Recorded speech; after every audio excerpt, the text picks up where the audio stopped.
assist in the support. Because not everybody had lambs. Not everybody had the livestock to donate. Not everybody had the money that they could give. They weren't all priests and they weren't all Levites, but they could all bring some wood. Everybody joined in.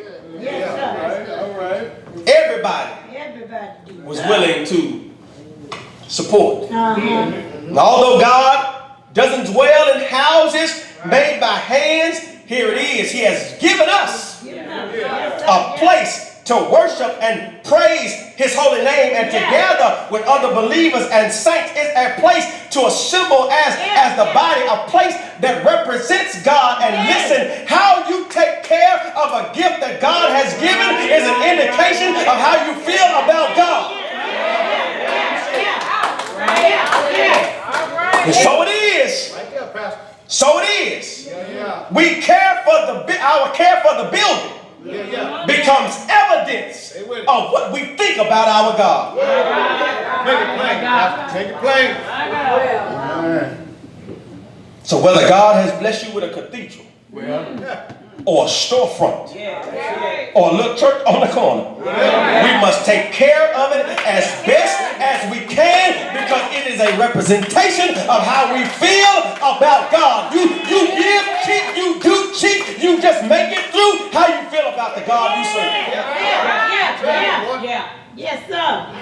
Tell it. Yes, sir. Keep it. And here's the simple principle. I'm going to take my seat. God's work should be supported by God's people. That's good. Right there. Yes, sir. Let me add this and I'm done, I promise you.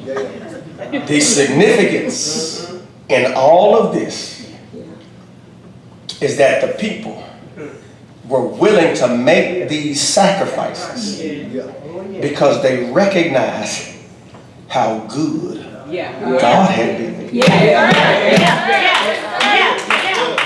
They understood how undeserving they were of what He had done for them, listen, in their captivity, because of His grace, they were still able to build homes and plant gardens and grow their families and work and prosper. So even when they were bad, He never stopped being good, so they could testify that they had never seen the righteous forsaken, nor his seed begging bread, because He was faithful when they were unfaithful, and He still loved them when they were unlovable.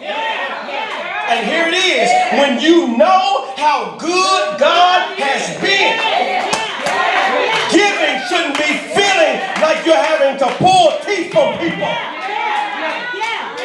When you look back down the hallways of your life and see all that God has done for you, and you see the ways that He has made, and the doors that He has opened, and the prayers that He has answered, that He has been better to you than you have been to yourself, that when you came to Him with a clenched fist, He drew near to you with an open hand. Do you know how good God has been? And so if you want to know what good looks like, if that doesn't move you, if you want to know what good looks like, if you want to know how good God has been to you, can I suggest just look at Calvary? Look at Calvary. Look towards the cross, because at the cross, He gave His only begotten Son so that you could spend an eternity with Him. That's how good God has been to you. Songwriter put it this way, and when I think of the goodness of Jesus and all He's done for me, and I'm saying that you ought to want to give Him from a grateful heart. You ought to want to give back to Him with a joyful heart. You ought to want to support what God is doing in the house of God. When you think about all He has done for you, and when you think about how good He has been, because He's been so good. He's been so good that if He never does anything else, He's already done enough. Already done enough. The story goes that there was a steamboat captain who was wealthy, Yes, Lord. had made up his mind Yes. that he was going to give as much as he could to God. It raised questions among those who knew him. And they speculated and they wanted to know how he could give so much without seemingly losing anything. How, they asked him. How can you still have and maintain your wealth even after all you given? To which that steamboat captain said, I've lived long enough. I've lived long enough now to know that the more I shovel to God, the more God shovels back to me. And here's what I truly discovered. He says that God's shovel is way bigger than mine. I don't know about you, but the Bible, and I believe it says, give, and it shall be given unto you. Good measure, pressed down and shaken together, running over. I'm saying that when you give to God, you actually gain from God. I thought I have a few more witnesses in the house. And I'm saying, listen, you gain when you give to God. That's how come he can still open the windows of heaven and pour you out a blessing that there won't be room enough to receive. And the reality is that no matter how hard you try, you can never give him more than he's given you. No matter how hard you try, you can never repay back God. Even if you never spend a dime of every paycheck you've ever collected, it still would never be enough to repay God. I could never repay him. And is there anybody here on a Sunday morning that can testify, God, you've been too good for me. You're giving me more than I can ever give back to you.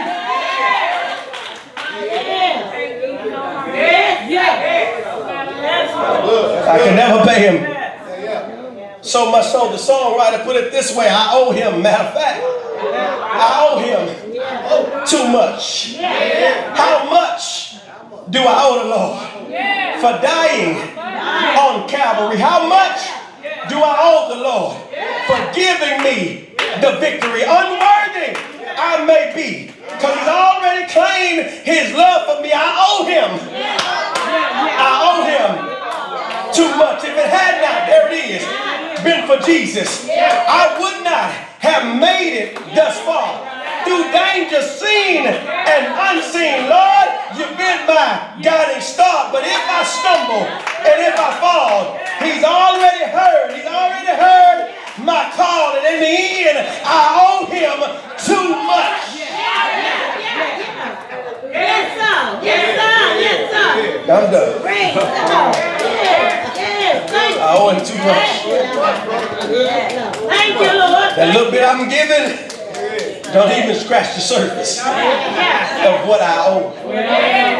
What I owe God. And so the people make a commitment to supporting the house of God. Because they recognize how good God had been to them. Well, if you're going to rebuild commitments, you got to start with making a commitment. And holding yourself accountable for that commitment. Makes no sense if the word convicts you. And there's no confession. And it makes no sense if without confession there's no commitment. You've got to follow through. Faith without works is still dead. Rebuild your commitments. And Judea, going into this next year, we're about to make some commitments. We're going to make some commitments, and we're going to have to hold ourselves to those commitments. No matter how hard they look. No matter how much they seem to be uncomfortable in making. Some commitments we've never made before. You got to trust. Trust that God will see us through. All right. Yes, can't just talk about it. I know. I need to We know. truly got to be about it. Show your Doors of the church are now open. praise God. Yes, sir. Thank you, Jesus. Thank you. Rebuild Rebuild. your commitments. Yes, sir. Yes, sir. Oh, yes. Yes. Rebuild your commitments. Yes. Perhaps there's one here who needs to make a commitment to Christ. Do not dare assume that everyone here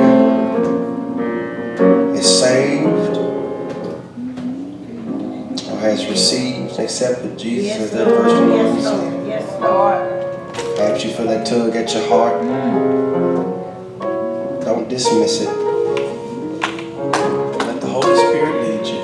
Yes, sir. Yes, sir. Oh, yes, Lord. Serve a God who is so much concerned about you. Yes, Lord. Who cares for you. That Oh, yeah. He says, will I not leave the 99 to come see about you? Cast all of your cares upon me because I truly care for you. Yeah, yeah. Perhaps you're here and you're looking for a church home. Oh, Lord. You'd love to be a part of the church family.